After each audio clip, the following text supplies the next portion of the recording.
नमस्कार, विशेष में आपका स्वागत है। मैं हूं राजीव ढोंडियाल। क्या ईरान और अमेरिका के बीच में एक बार फिर से बड़ा युद्ध होने वाला है?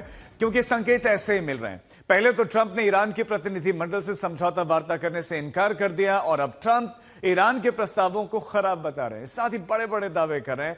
और इस बीच में होर्मुज को लेकर संकट बना ही हुआ है। ऐसे में यह माना जा रहा है कि अमेरिका बहुत जल्द ईरान पर फिर बड़ा हमला कर सकता है।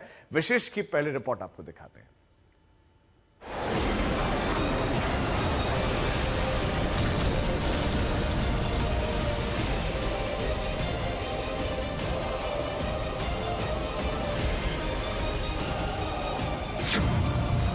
क्या ईरान और अमेरिका के बीच फिर से जंग छिड़ने वाली है? मिडिल ईस्ट में तनाव बढ़ गया। क्या युद्ध का अलार्म फिर से बजने लगा? अगर युद्ध हुआ तो फिर क्या होगा? अब की बार क्या ट्रंप करेंगे आर पार? संकेत तो बहुत दिनों से मिल रहे थे, लेकिन अब यह तय माना जा रहा है कि अमेरिका और ईरान के बीच फिर से जंग छिड़ने वाली है। पहले दोनों के बीच 39 दिनों की जंग हुई, जिसमें ईरान को नुकसान तो बहुत हुआ, लेकिन ईरान झुका नहीं। उसने अमेरिका और इजराइल को भरपूर जवाब दिया।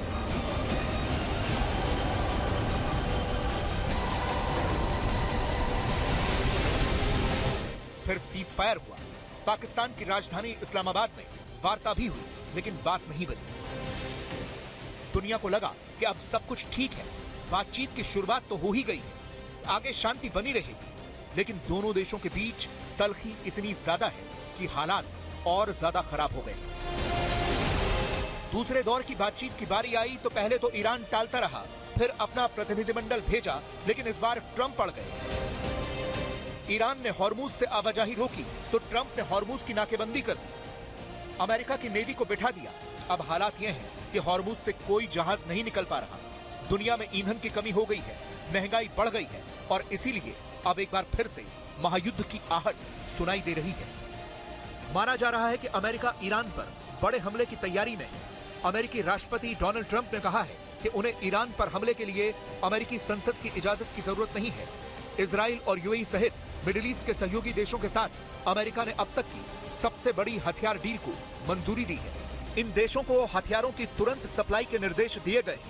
इसे ईरान के खिलाफ बड़े एक्शन की तैयारी के रूप में देखा जा रहा है। यही नहीं, ट्रंप ने ईरान का ताजा प्रस्ताव भी ठुकरा दिया है। They want to make a deal, but I'm not satisfied with it, so we'll see what happens. Iran wants to make a deal because they have no military left, essentially, and they want to make a deal, but I'm not satisfied with it. Tremendous discord. They're having a tremendous problem getting along with each other in Iran. The leadership is very disjointed. It's got 2 to 3 groups, maybe 4, and it's a very disjointed leadership. And with that being said, they all want to make a deal, but they're all messed up. सूत्रों के मुताबिक Iran ने नए प्रस्ताव में Hormuz तुरंत खोलने पर सहमति बनाने की बात की है, लेकिन परमाणु क्षमता को लेकर अमेरिका की शर्त का जवाब इस प्रस्ताव में नहीं है, जिससे ट्रंप नाराज है। अमेरिका का दावा है कि हॉर्मुज और बंदरगाहों की नाकेबंदी से ईरान की कमर टूट गई है। ट्रंप कह रहे हैं कि हम पागलों के हाथ में न्यूक्लियर वेपन नहीं दे सकते। ट्रंप दावा कर रहे हैं कि उन्होंने ईरान को परमाणु हथियार हासिल करने से रोका है। We're in a war because I think you would agree we cannot let lunatics have a nuclear weapon. Do you agree? You know, the leaders are gone. The first set is gone. The second set is gone. Khomeini was gone. And they were pretty evil people. Not pretty evil. They were evil. They killed 42,000 protesters. 42,000. And in a period of 2 weeks, they killed 42,000 protesters. But we had to get this done, and we're really doing well. And they're getting decimated. They have no Navy. They have no Air Force. They have no anti-aircraft equipment. They have no radar. They have no leaders. Their leaders are all gone. We have to make sure that they don't have a nuclear weapon. We stopped them with the B-2 bombers. If we didn't do that, we would have had a nuclear weapon. Israel would have been blown to pieces. The Middle East would have been blown to pieces. I think Europe would have been blown to pieces. इस बीच America ने middle east में अपने सहयोगियों के साथ $9 अरब के हथियारों की डील फाइनल की है और तत्काल हथियार सप्लाई करने के निर्देश दिए हैं। इजराइल को अमेरिका $99.24 करोड़ के हथियार देगा। इसके अलावा कुवैत को $2.5 अरब, कतर को करीब $4 अरब और यूएई को $14.76 अरब के हथियार मुहैया कराएगा। ऐसा इसलिए क्योंकि 39 दिनों के युद्ध में ईरान ने अपनी ताकत अमेरिका और उसके सहयोगियों को दिखा दी थी। ईरान ने दुबई से लेकर कतर और सऊदी अरब तक हमले किए थे। इन देशों के तेल के कारोबार पर भी अटैक किए थे। अब रिपोर्ट्स आ रही हैं कि युद्ध के दौरान खाड़ी क्षेत्र में अमेरिकी सैन्य ठिकानों को ईरान के हमलों से भारी नुकसान पहुंचा है। ईरान ने कई देशों में मौजूद अमेरिकी बेसिस को निशाना बनाकर ऐसी क्षति पहुंचाई है जैसा कभी नहीं हो पाया। ईरान ने मिसाइल और ड्रोन से हफ्तों तक हमले कर इन ठिकानों को निशाना बनाया। ईरान ने 8 देशों में मौजूद कम से कम 16 अमेरिकी सैन्य ठिकानों को नुकसान पहुंचाया है। इनमें से कई इस्तेमाल के लायक नहीं बचे हैं। इन हमलों में ईरान ने महंगे सैन्य उपकरणों को भी निशाना बनाया, जैसे बोइंग E-3 सेंट्री जैसे निगरानी विमान, जिसकी कीमत करीब $50 करोड़ बताई जाती है। इसके अलावा रडार सिस्टम भी बड़े पैमाने पर नष्ट किए गए, जो एयर डिफेंस के लिए बेहद जरूरी होते हैं।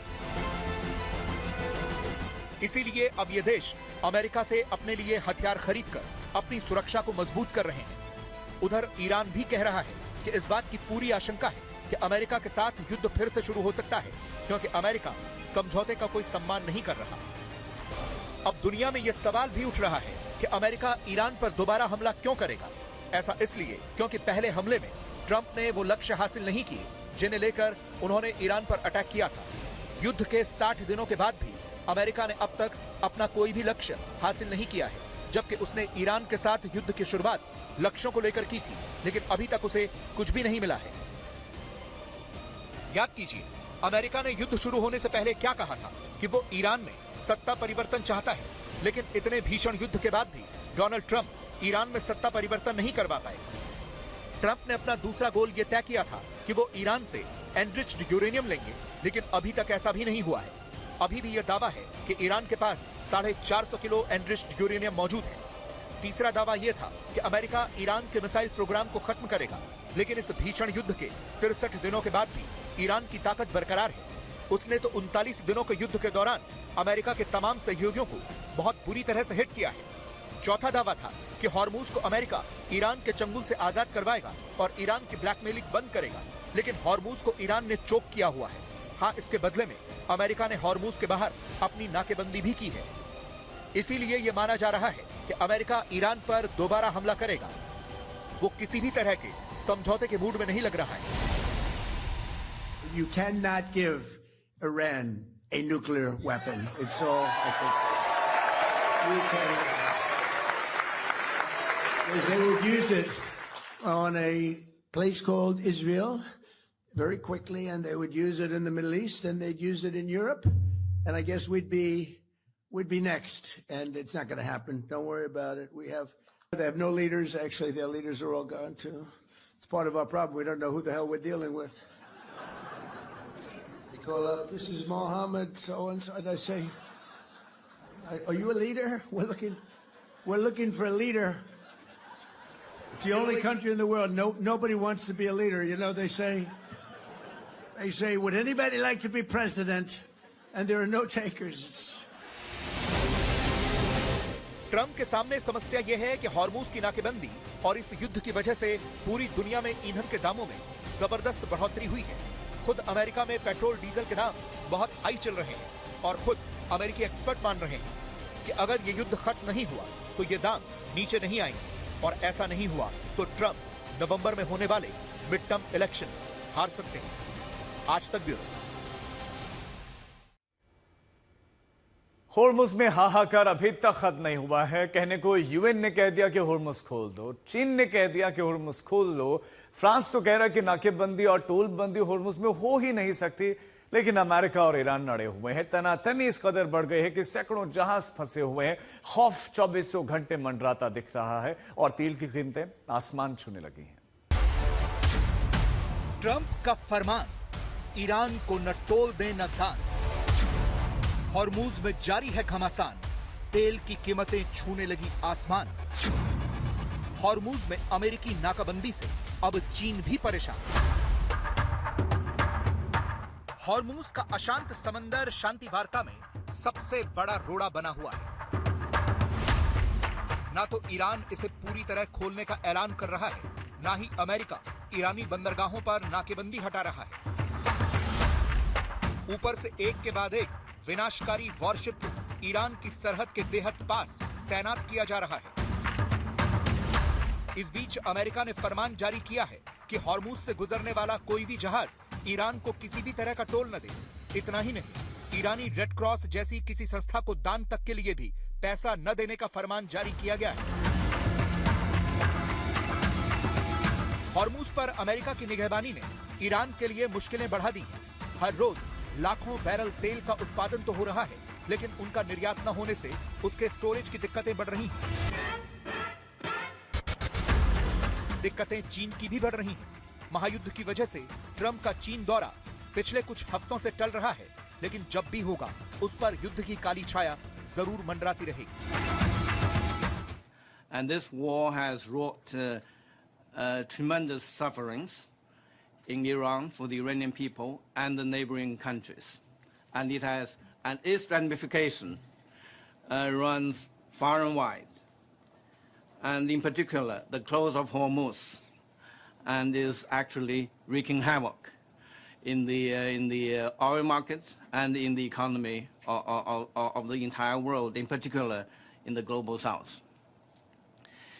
So China's view is that we need to open the Strait of Hormuz as quickly as possible, and that actually applies to both sides. Iran needs to lift its restrictions on the Strait of Hormuz, and the U.S.